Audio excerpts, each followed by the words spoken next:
Bonjour et bienvenue à tous. Dans cette vidéo, on va parler de l'IRM cérébral et plus précisément des coupes axiales en séquence T1 sans injection de produits de contraste. Donc dans cette vidéo, on va principalement analyser les clichés d'IRM.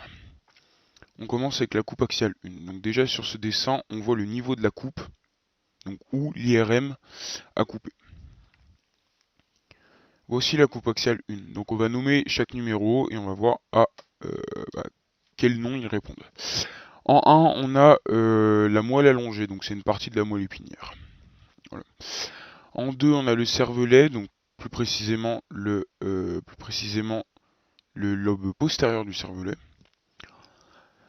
En 3, on a l'artère basilaire, donc c'est une artère qui recouvre le pont ainsi que la moelle épinière grâce à ses ramifications d'artères cérébrales, et ces artères cérébrales se ramifient en artère spinale antérieure. En 4, on a la citerne cérébromédulaire latérale. Donc en fait, dans le système nerveux central, l'espace sous-arachnoïdien, c'est l'espace qui est situé entre l'arachnoïde et l'apimère.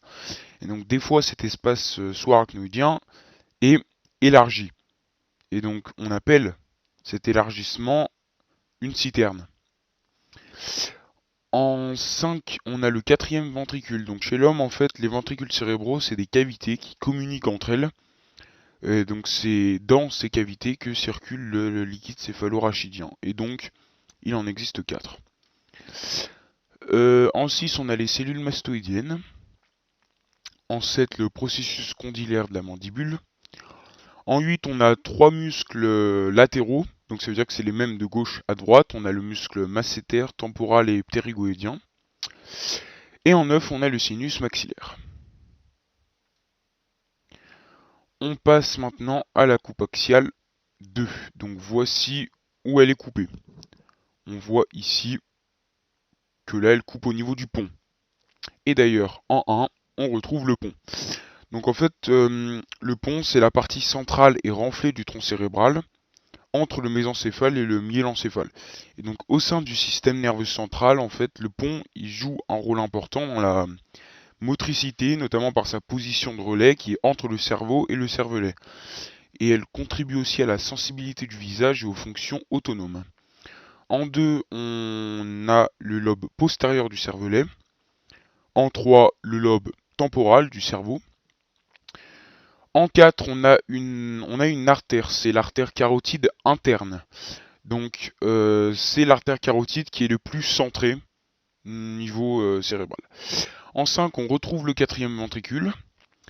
En 6, on a également un sinus mais sphénoïdal. En 7, donc tout ici, tout ce qui est noir et qui encercle le cervelet et le pont, on a les cellules mastoïdiennes. Et en 8, on a les cellules ethmoïdales, donc pas les mêmes. On passe maintenant à la coupe axiale 3. Donc voici où elle est coupée. Là, on est effectivement plus au niveau du pont, on va voir où on est. Donc voici la coupe axiale 3. Donc en 1, on a le mésencéphale. En 2, on a le cervelet. Donc cette fois, c'est le lobe antérieur, donc le lobe de devant. En 3, on retrouve un lobe, c'est le lobe temporal. En 4, c'est le lobe occipital, donc le lobe de derrière. En 5, on a l'hypophyse. Donc l'hypophyse, c'est une glande du système endocrinien. En 6, on a la citerne interpendiculaire. Donc on a déjà expliqué ce qu'était une citerne, donc c'est juste pas la même. Mais elle communique effectivement avec l'autre. En 7, on a le sinus droit, donc pour le retenir c'est simple, c'est un sinus parce que c'est noir et c'est au milieu de la matière grise, et en plus il est droit. En 8, on a ici le nerf optique, donc ici on reconnaît effectivement l'œil, mais en 8, on a le nerf optique. Et en 9, on retrouve les cellules ethmoïdales, effectivement. Ok, la coupe axiale numéro 4. Donc voici où elle coupe. On est encore plus haut, effectivement. Mais on est toujours au niveau du mésencéphale, mais cette fois à une autre partie. On va voir laquelle. Donc cette fois, on est au mésencéphale, mais au niveau du pédoncule cérébral.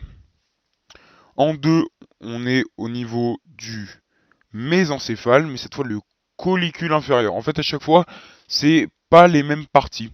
Donc en fois, on voit ici que c'est le pédoncule cérébral, et ici, le collicule inférieur. En 3, on retrouve le cervelet, toujours le lobe de devant, donc le lobe antérieur. En 4, on a le lobe occipital. En 5, le lobe temporal. En 6, le lobe frontal. En 7, le chiasma optique. Alors le chiasma optique, en fait, c'est le croisement des deux nerfs quand ils rejoignent chacun leur hémisphère respectif. Et en 8, le sinus sagittal supérieur que lui, on va retrouver pas mal de fois. Ok, maintenant on passe à la coupe axiale 5. Donc voici où il coupe. Là on est vraiment tout en haut et on est au niveau du diencéphale. En 2, on retrouve le lobe antérieur du cervelet. Pareil, on retrouve les mêmes. En 3, on a le lobe occipital. En 4, le lobe temporal. En 6, non, on a sauté le 5. En 5, on a le lobe frontal. En 6, on a un ventricule, donc cette fois c'est le troisième. En 7, on a la citerne quadrigéminale. Et en 8, on a dit qu'on le retrouverait, on a le sinus sagittal supérieur. On passe maintenant à la coupe axiale 6. Alors, la coupe axiale 6, voilà où elle est coupée. Donc là, vraiment, on a monté et on voit qu'il y a plus d'éléments à ce niveau-là. En 1, on a le lobe frontal. En 2, on a le lobe temporal. En 3, on a le lobe occipital. En 4, on a le noyau caudé. Donc la partie du noyau caudé, c'est la tête. Donc en fait, le noyau caudé, il est d'origine télencéphalique, ça veut dire qu'il vient du télencéphale. Et c'est l'un des trois principaux composants des ganglions de la base. Donc les ganglions, c'est du système lymphatique. Et les deux autres, c'est le putamen et le globus pallidus. Donc ils forment en fait le noyau lenticulaire. Il me semble que nous, on va voir juste le putamen.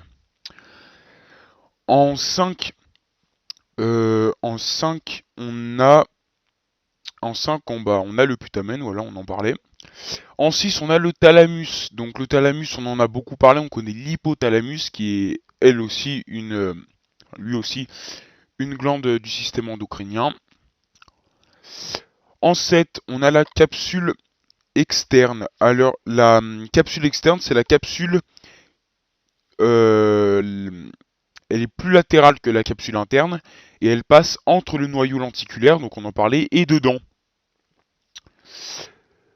Par contre, ce qu'il faut savoir, c'est que la partie latérale du noyau lenticulaire, elle ne comprend pas le putamen. Ça, c'était un petit détail. Le corps cailleux. Alors, le corps cailleux, je pense que vous avez déjà dû en entendre parler. Le corps cailleux, c'est ce qui limite en fait les deux hémisphères. C'est la séparation entre les deux. En 10, on a le plexus choroïde de la corne postérieure du ventricule latéral. Donc en fait, les plexus choroïdes forment des structures, des parois, des ventricules du cerveau où le liquide cérébrospinal est sécrété en fait. En 10, donc on l'a dit, et en 11, on a le sinus sagittal supérieur que l'on retrouve encore une fois. L'avant-dernière coupe, c'est la coupe axiale numéro 7 et elle est coupée encore plus haut.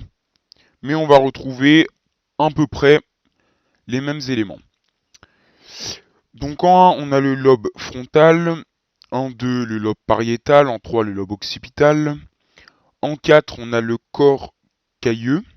Cette fois, le genou. Donc en fait, c'est différentes parties du corps cailleux. En 5, on a corona radiata. Alors la corona radiata, c'est l'ensemble des cellules folliculaires issues de la granulosa. Et ça entoure l'ovocyte 1 et l'ovocyte 2. En 6, on a le noyau codé tête. En 7, on a le septum pellucidum. Donc ça, on en a parlé, je sais plus pour quel élément, mais on en a parlé. En 8, on a le ventricule latéral. Donc c'est encore un autre ventricule. Et en 9, on a le sinus sagittal supérieur. Celui-là, on a l'habitude. Et enfin, la dernière coupe, c'est la coupe axiale numéro 8. Il y a effectivement moins d'éléments parce qu'on est vraiment hyper haut là. Hein, là déjà, on va repérer deux lobes, le lobe frontal et le lobe pariétal. En 3, on retrouve la corona radiata.